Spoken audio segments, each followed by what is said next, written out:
peut-on tuer les échecs? C'est la question à laquelle on va essayer de répondre aujourd'hui. Pour ça, on va réagir à une vidéo de Lux. Allez, c'est parti.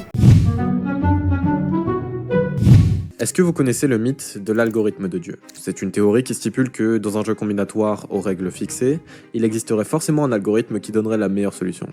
Un algorithme qui jouerait parfaitement donc, et qui résoudrait tous les puzzles de la manière la plus optimale possible. C'est une théorie intéressante, qui a déjà fait ses preuves dans des jeux comme le Rubik's Cube, mais qu'en est-il des échecs? Les échecs, c'est pas qu'un jeu, c'est un océan en possibilités gigantesques. Et si un algorithme de Dieu existait dans cet océan, alors cela reviendrait à dire que les échecs sont un jeu résolu. On y connaîtrait les solutions exactes pour cette position, celle-ci, celle-là, et toutes celles auxquelles vous pouvez penser. Vous pourriez théoriquement jouer parfaitement à partir du début de la partie, et ne laisser aucune chance à votre adversaire. Bon, ceci dit, c'est plus compliqué que ça, mais on y reviendra plus tard parce que, pour l'instant, j'aimerais qu'on réponde ensemble à cette question. Ok, alors on va essayer de répondre nous de notre côté aussi. Alors comment tuer les échecs? Selon moi, c'est une question philosophique et tout, blablabla. Non, on va pas partir comme ça. Pour moi, pour tuer les échecs, faut juste prendre un briquet et brûler le plateau. Voilà, fin de la vidéo. Définissons tuer les échecs, parce que ça semble être très péjoratif et réducteur. Quand je parle de tuer un jeu, on va ici se focaliser sur le résoudre, donc qu'on trouve justement un algorithme de Dieu. Dans le cas où ça arriverait, les échecs perdraient toute leur créativité et leur sens. Les humains connaîtraient toutes les solutions, et certes, on ne pourra jamais toutes les mémoriser, donc on pourra toujours jouer entre nous pour le fun, mais cela implique aussi que l'on connaîtrait tout ce qu'il faut faire. Même dans la position initiale, on saurait le meilleur chemin à emprunter pour les deux camps, et donc ça n'aurait plus de sens de chercher à jouer autre chose. Mais évidemment, résoudre les échecs ne les tueront pas forcément, mais c'est ma vidéo donc je fais ce que je veux. En tout cas, je préfère qu'on se recentre sur notre océan. Bon, bah commençons notre quête. Pour vous, c'est quoi le meilleur coup? Bah vous allez me dire, c'est le coup qui donne le plus gros avantage. Oui ok, mais comment ça se caractérise? Le coup qui donne les meilleurs avantages, c'est ça. C'est genre celui qui peut mettre un échec, ou qui prend une pièce qui a plus de value que celle qu'on sacrifie, par exemple. Je veux dire, regardez cette position. Pour être sûr d'avoir le meilleur coup, il faudrait analyser chaque coup un par un. Et pas que, il faudrait aussi regarder chaque coup de chaque nouvelle position créée, car ce qui va suivre après va impacter l'état de la position actuelle. Par exemple, si ici vous voyez que ça semble bien pour les blancs, mais que quelques coups après c'est mat, bah il y a un problème. Donc pour trouver le meilleur coup, il faut regarder toutes les possibilités. Et pas que, il faut aussi regarder toutes les possibilités futures jusqu'à ce qu'on atteigne une limite imposée par le jeu, c'est-à-dire un mat ou un match nul. Vous comprenez, faire ça c'est extrêmement difficile, pas partout. Bah là, je comprends pas. Y a pas de... C'est le meilleur coup, ça, la tour comme ça. Parce que là, au prochain coup, il met sa dame ici, sur le pion, et échec et mat. Parce qu'on sait pas le faire ou quoi, les ordinateurs d'aujourd'hui se basent littéralement sur ce principe-là. Ils calculent des millions de possibilités différentes dans une position donnée et donnent le meilleur coup en fonction d'à quel point ils regardent loin dans le futur. Non, c'est extrêmement difficile parce que c'est compliqué de regarder autant de possibilités. Prenons la position initiale par exemple. Au premier coup blanc, il n'existe que 20 possibilités de parties différentes. Après un coup noir, là on serait à 400 parties possibles. C'est déjà un peu plus. Au deuxième coup blanc, on serait à 8902 positions possibles. Ouais, genre, c'est exponentiel, c'est exponentiel de salopard. Et si on augmente encore un peu la profondeur, à 7 coups, on serait à ce nombre-là. Ok, je vois que tu regardes la vidéo, que tu t'amuses bien, mais est-ce que t'as pas oublié un petit truc? Le like, l'abonnement et le follow sur Twitch. Ça prend 2 secondes et moi ça m'aide énormément. En plus, c'est gratuit. Allez, on retourne à la vidéo. Les possibilités aux échecs sont une exponentielle. Et selon Claude Shannon, un des plus grands scientifiques de la théorie de l'information, le nombre total de parties possibles aux échecs serait de l'ordre de ce nombre-là. 10 à la puissance 120. Bah, c'est très très beaucoup, hein. Vous ne pouvez pas vous représenter ce nombre, c'est normal. Il est tellement énorme que l'être humain est incapable de le concevoir. Cependant, je peux pas encore vous dire à quel point il est gigantesque. Il faut que l'on voit 2-3 choses avant. Bon, bah on va bien devoir commencer quelque part. Hein. Pour résoudre les échecs, on va forcément devoir passer par la position initiale. À partir d'ici, pourront découler toutes les autres parties, donc ça semble être la piste la plus optimale pour notre quête. Ou bien c'est ce que je pensais au début. L'intérêt de résoudre les échecs, il est très simple. La question qui intéresse tous les joueurs, c'est est-ce qu'à partir de la position initiale, je peux forcer un gain avec les blancs? Les blancs parce qu'ils commencent en premier et parce qu'on sait qu'ils ont un petit avantage au début de la partie. Si c'est le cas, alors cela n'aurait plus de sens de jouer avec les règles actuelles, car on serait deux forces qu'un joueur... Ça c'est le jeu de la dame, je reconnais. Et j'ai vu, c'était sur Netflix. Je vous conseille, il est très bien. Sinon, la vidéo est incroyable, le montage trop bien. On like le contenu, commentaire, trop cool. On va gagner. C'est comme au morpion. Si vous connaissez les stratégies et que vous commencez la partie, vous ne pourrez jamais perdre. Vous pourrez uniquement gagner ou faire égalité. Quand on a découvert ça la première fois, le morpion avait perdu tout son sens. Pourquoi jouer à un jeu si on sait comment ne jamais perdre? Et bref, la stratégie qu'on va adopter, c'est de brute force toutes les parties, c'est-à-dire essayer toutes les possibilités une par une avec l'aide d'algorithmes. Je vous épargne le fonctionnement, vous pouvez aller voir ça dans ma dernière vidéo, Prochaine réaction, on va regarder la vidéo, hein. mais dites-vous qu'on sait comment faire, juste il nous manque l'application. Je vous propose de cliquer. Ok, on a avancé de combien là? Ah oui, ok. Wesh! Ça va être long, on va jamais réussir à tout. Il y en a pour des milliers d'années, là, à ce niveau-là, frère. Brute force là, le nombre de parties est juste beaucoup trop grand en fait. Mais bon, c'est pas grave parce que, grâce aux ordi, on a tout de même appris des choses intéressantes. D'accord, on a vu que ce serait trop long de brute force toutes les parties, mais les ordinateurs ont tout de même joué des milliards de parties entre eux, et ce, avec un jeu presque parfait. Et ce qu'on remarque, c'est que quand on fait affronter des ordinateurs avec un jeu proche de la perfection, eh bien les parties finissent par des matchs nuls. Et ça fait des décennies qu'on s'accorde à le dire, les échecs, s'ils jouaient parfaitement, sont une égalité. On ne pourra probablement jamais trouver une ligne. Bah non, j'avais vu un truc où les blancs, vu qu'ils jouent en premier, ils ont 0,05 points de plus de chances de gagner que les noirs. Peut-être que je me suis trompée, hein. Qui fait gagner les blancs par la force, car toutes nos estimations prédisent le contraire. Les échecs sont trop équitables et il n'y a aucun facteur chance. Eh bien, on sait maintenant vers quoi on se dirige, une égalité, mais ça ne suffit pas. On a beau savoir ça, mais qu'est-ce qu'on doit faire si on arrive dans cette position, ou celle-ci? On saura pas, car on ne peut pas savoir ce qu'est un jeu parfait tant qu'on n'a pas tout brute force dans la position initiale. Et ce sera beaucoup trop long de le faire. On est juste revenu dans un océan gigantesque de possibilités, sans aucun moyen de se repérer. Et dans ce cas-là, on n'a rien résolu. On s'est juste encore plus rendu compte de la difficulté de tuer les échecs. Bon, commencer par le début, ça marche pas visiblement, mais est-ce que c'est possible de faire autrement? Eh bien, il y aurait peut-être une autre... Commencer par la fin. On prend toutes les fins de partie possibles et on inverse pour voir, genre on fait comme un arbre. On prend d'en haut et on descend jusqu'à aller au début de la partie. solution, et pour vous la présenter, je vais d'abord vous faire une analogie.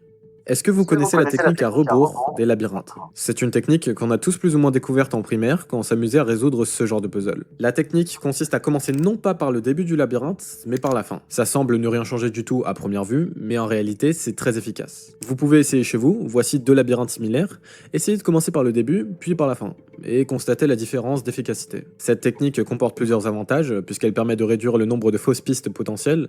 Il y a d'autres raisons que je vous affiche à l'écran, mais retenez juste... Orientation plus claire et meilleure visualisation des alternatives car moins de fausses pistes. Ah, intéressant. Commencer par la fin, peut-être une bonne idée. Et si on applique ça aux échecs, eh bien on pourrait peut-être faire de grandes choses. Ce concept s'appelle de Voilà, je l'avais pré-shot. Me dites plus Annie, t'es débile, Amix, t'es trop bête et tout. J'ai pré-shot, je suis le go. manière plus générale, la rétroanalyse, c'est-à-dire commencer par la solution pour identifier les chemins qui y mènent. Par exemple, prenons cette position. On est arrivé jusqu'au mat, c'est bien, on connaît la fin de partie. Maintenant, on va essayer de revenir en arrière et de se dire « Attends, mais comment on est arrivé jusque-là » Eh bien, une des solutions, ce serait que tour prend G4 soit le coup final, et qu'il s'est passé ça. Je vous l'accorde ici, on s'en bat un peu les couilles d'utiliser l'analyse rétrograde, mais pour notre quête de résoudre les échecs, ça l'est complètement. Je vous présente la table base. Pas c'est quoi, j'aime pas quand les choses, je sais pas c'est quoi. Alors on va faire quelque chose.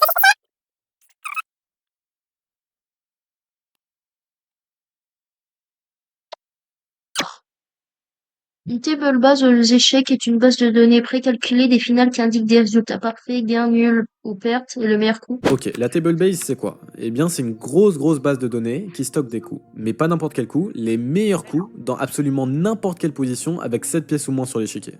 Ça c'est fort. Ça veut dire que là, je peux prendre cette position et comme il n'y a que 7 pièces sur l'échiquier, l'ordinateur me donne la ligne exacte à suivre pour gagner. C'est d'ailleurs grâce à cette table base qu'on a pu identifier des maths forcés à plus de 500 coups. 500 coups! Genre en 549 coups, un mat forcé. Et vous vous dites pas que c'est un peu trop. Faut être un robot pour faire ça, quoi. Aucun moteur d'échecs, aucune IA serait capable de trouver des maths à plus de 500 coups.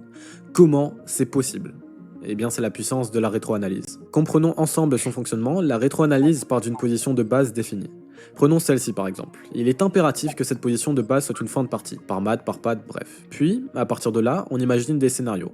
On se dit, comment je trouve une position qui me mènerait à ce mat en un coup? Je vous en affiche quelques-uns à l'écran, tous menant bel et bien à cette position initiale après un coup. Eh bien, voilà, on sait que pour cette position de maths, il y a X possibilités d'y arriver en un coup. Donc, on les ajoute tous dans une base de données, avec leurs solutions associées, et on saura que pour cette configuration, par exemple, il y aura math en 1. Bon, c'est sympa, mais pour des maths en 1, c'est pas forcément très utile. Donc, Ouais, je vous propose par genre un matin, tout le monde peut le voir, quoi. À partir de 300 Elo, un matin, ça se voit, quoi. exemple 7 coups pour atteindre cette nouvelle position, tout en gardant un jeu parfait des deux côtés. Là, c'est déjà plus difficile et beaucoup plus utile pour nous. Ici, une des possibilités serait une partie comme celle-là. Et on peut remonter très loin. Regardez, là, on a carrément un mat forcé en 90 coups. Mais c'est trop 90 coups. Comment tu peux voir un truc en 90 coups? Déjà, moi, je galère à avoir des échecs en 3 coups, frère, c'est bon. Ça, un moteur d'échecs classique ne peut pas le voir. Il est incapable de regarder si loin, de calculer autant de possibilités. Il n'y a que la table base qui peut trouver un mat aussi what the fuck. Et la rétroanalyse permet ça, puisqu'elle ne peut rien rater du coup. Elle voit tout, puisqu'elle commence par la fin. Et après, elle a uniquement besoin d'enregistrer chaque position dans une gigantesque base de données qu'on pourra utiliser pour, littéralement, résoudre les échecs avec 7 pièces ou moins. Mais, à quoi ça nous est utile pour notre quête, vous allez me demander? Eh bien, si dans cet océan géant que sont les échecs, on arrivait à faire une rétroanalyse de toutes les positions à 32 pièces, alors on l'aura, notre solution. On pourra jamais avoir plus que 32 pièces sur l'échiquier, vu qu'on commence la partie avec ce nombre justement.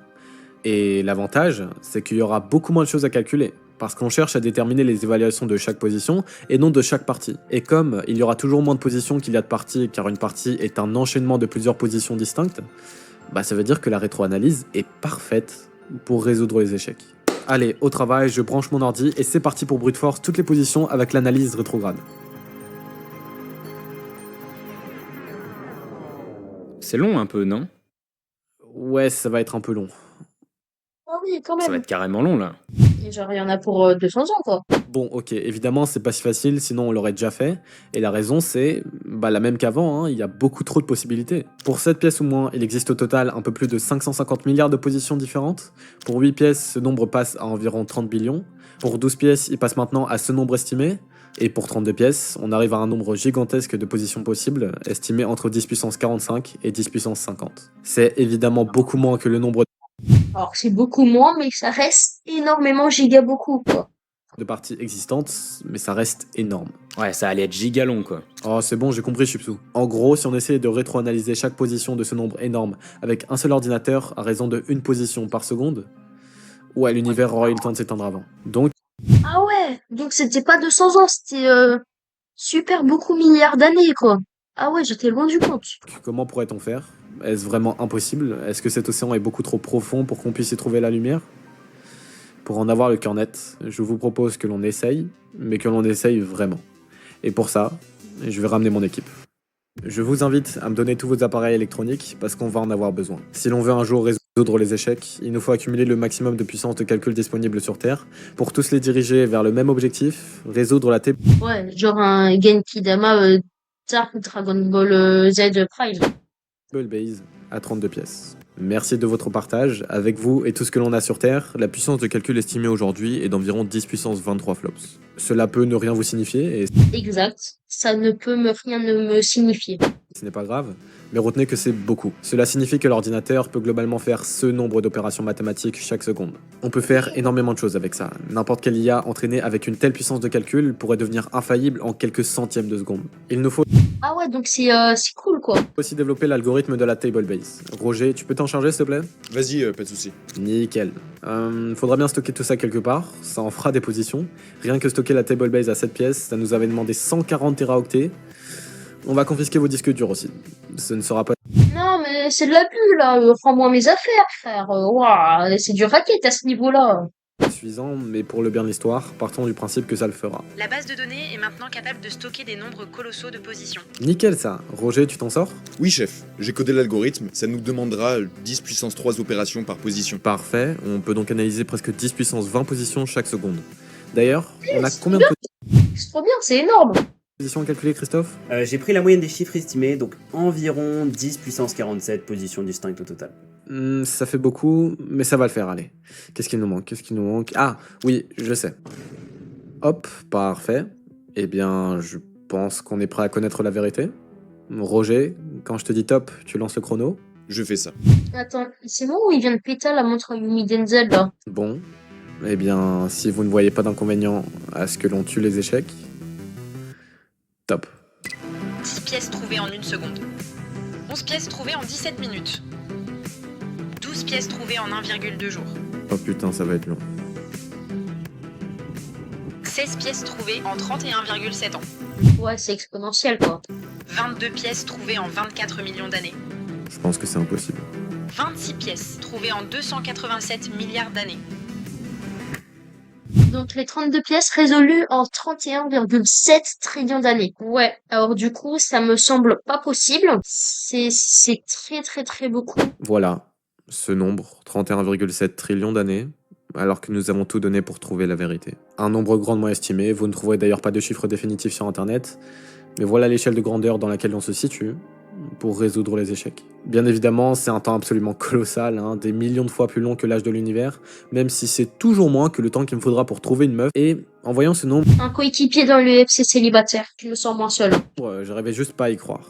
Pourtant, je vous assure que j'ai revérifié mes chiffres et mes calculs plusieurs fois, et je trouvais toujours des nombres absolument démesurés. En plus, j'ai pris la méthode optimale, dans le sens que certaines personnes pensent qu'il faut évaluer toutes les parties d'échecs existantes, sauf que je vous rappelle que c'est ce nombre-là qu'il faut calculer, 10 puissance 120 parties différentes, ce qui est des sextilliards de fois plus grand que le nombre d'atomes dans l'univers observable. Je n'ai même pas besoin Ah ouais, c'est très très très beaucoup, quoi. de vous expliquer en quoi c'est une absurdité de calculer ça, et je vous affiche à l'écran un temps estimé avec cette technique. Si on devait interpréter, résoudre les échecs, c'est impossible.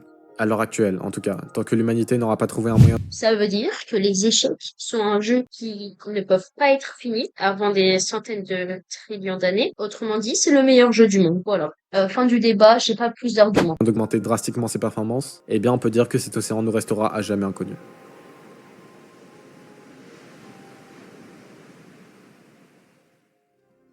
Merci à tous d'être arrivés jusqu'ici. N'hésitez pas à vous abonner, ça me ferait extrêmement plaisir. Cette Ouais, c'est vrai ça. Abonnez-vous. vidéo a été basée sur plusieurs estimations, donc vous pourrez trouver des résultats différents par-ci par-là. En tout cas, le principe reste le même et le message reste également inchangé. Corrigez-moi en commentaire si j'ai fait des erreurs, je n'ai que 16 ans, hein, donc Dans tous les cas, ce n'est pas une excuse, même si je suis relativement jeune, je dois tout de même prendre des responsabilités quant à ce que je dis dans mes vidéos.